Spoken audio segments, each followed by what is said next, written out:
नसरापूर बाल हत्याकांड नराधम भीमराव कांबळेला फाशीची शिक्षा. पुणे न्यायालयाचा 55 दिवसात ऐतिहासिक निकाल. न्यायालयीन इतिहासातील सर्वात वेगवान खटला.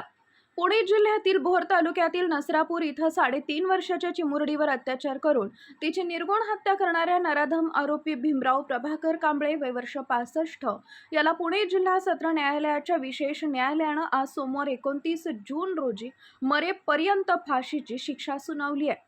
विशेष न्यायाधीश S.R. साळुंखे यांनी हा ऐतिहासिक आणि कठोर निकाल दिला.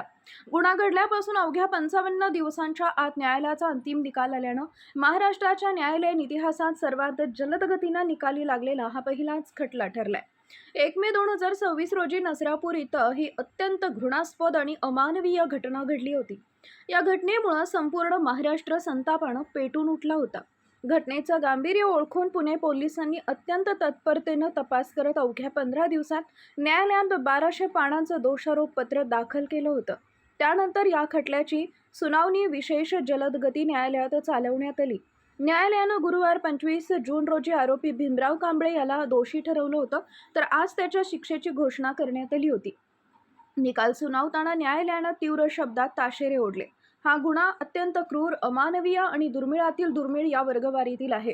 अशा कृत्यामुळे संपूर्ण समाजमन सुन्न झाली असून आरोपीला समाजात राहण्याचा कोणताही अधिकार नाही, असं स्पष्ट करत न्यायालयानं आरोपीला पोक्सो कायदा आणि खुनाच्या कलमाअंतर्गत थेट फाशीची शिक्षा सुनावली. कायद्यानं दाखवलेल्या या ऐतिहासिक तत्परतेमुळे आणि कठोर निकालामुळे पीडितेच्या कुटुंबाला अत्यंत वेळेत न्याय मिळाला असून या सर्व स्तरातून निर्णयाचं स्वागत होत आहे.